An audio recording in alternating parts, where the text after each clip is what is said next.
Alaikum. Peace to you all. My name is Saba Ahmed. I'm a law student at American University. I am here to ask you a simple question. I know that we portray Islam and all Muslims as bad, but there's 1.8 billion Muslim followers of Islam. We have 8 million plus Muslim Americans in this country, and I don't see them represented here. But my question is, how can we fight an ideological war with weapons? How can we ever end this war? The jihadist ideology that you talk about, it's an ideology. How can you ever win this thing if you don't address it ideologically? Great question. I am so glad you're here, and I am so glad you brought that up because it gives us an opportunity to answer. What I find so amazing is since the beginning of this panel, which we are here about Benghazi attack against our people, not one person mentioned Muslims. We are here against Islam, or we're launching war against Muslims. We are here to discuss how 4 Americans died and what our government is doing. We were not here to bash Muslims. You were the one who brought up the issue about most Muslims, not us.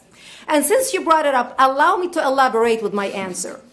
There are 1.2 billion Muslims in the world today. Of course, not all of them are radicals. The majority of them are peaceful people.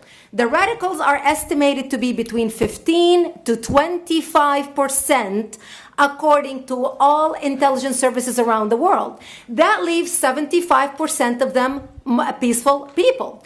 But when you look at 15 to 25% of the world Muslim population, you're looking at 180 million to 300 million people dedicated to the destruction of Western civilization. That is as big of the United States. So why should we worry about the radicals, 15 to 25%?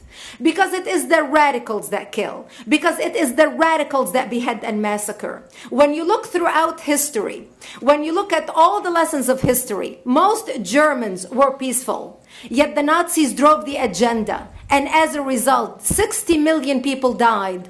Almost 14 million in concentration camps. 6 million were Jews. The peaceful majority were irrelevant. When you look at Russia, most Russians were peaceful as well. Yet the Russians were able to kill 20 million people. The peaceful majority were irrelevant. When you look at China, for example, most Chinese were peaceful as well. Yet the Chinese were able to kill 70 million people. The peaceful majority were irrelevant. When you look at Japan prior to World War II, most Japanese were peaceful as well. Yet Japan was able to butcher its way across Southeast Asia, killing 12 million people, mostly killed with bayonets and shovels. The peaceful majority were irrelevant. On September 11th in the United States, we had 2.3 million Arab Muslims living in the United States.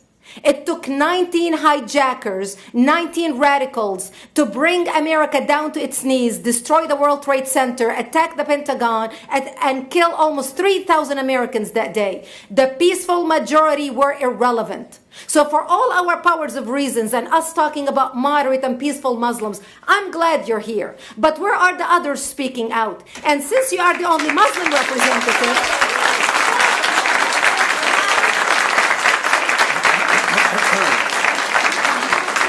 applause till the end.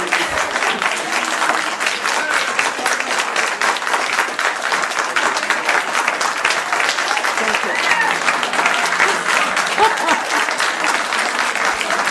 Thank you.